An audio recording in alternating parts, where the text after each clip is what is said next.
मित्रांनो, सोलापुरातील 70 फूट या ठिकाणी आपण आहोत. 70 फूट हा अतिशय गजबजलेला असा हा रस्ता आहे वाहतुकीच्या संदर्भात.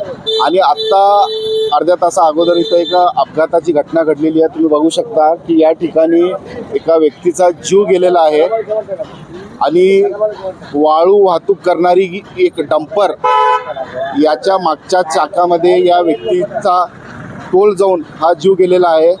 सदर व्यक्ती हा सायकलवरून इथून जात होता. त्या सायकलवरून जाताना ही घटना घडलेली आहे. आणि तुम्ही बघू शकता सोलापुरात या वाळू किंवा रेती वाहतूक करणाऱ्या जे गाड्या आहेत ते वारंवार अपघात करून लोकांचे जीव घेत आहेत. प्रशासनाला केव्हा जाग येणार?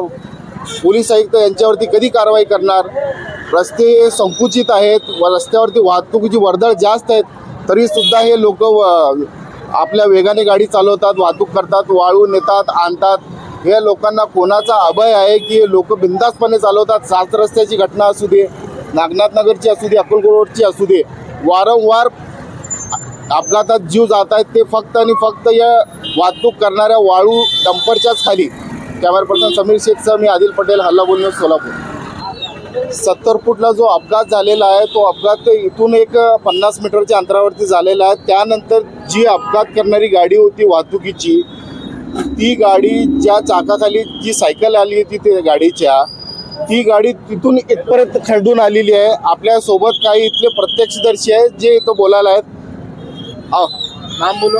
मेरा नाम अबू बकर है। बाबा है वो आसरा मटन स्टाइल दुकान है उनकी। और जो है वो गाड़ी वाला ड्राइवर 15 से 16 साल का है। दारू पिए सो था। उसको जो है ना कुछ लोग ऐसे भगा के दिए ले वो लड़के को, और लड़का कहाँ है पता नहीं चल रहा। दूसरे लड़कन दाई भी गाड़ी चौकी को लेको गए सो। इंसाफ होना, निया होना उसके संगत। उसके छोटे छोटे बच्चे हैं, उसके बच्चे का नुकसान नहीं होना, ये मैं गुजारिश करता हूँ।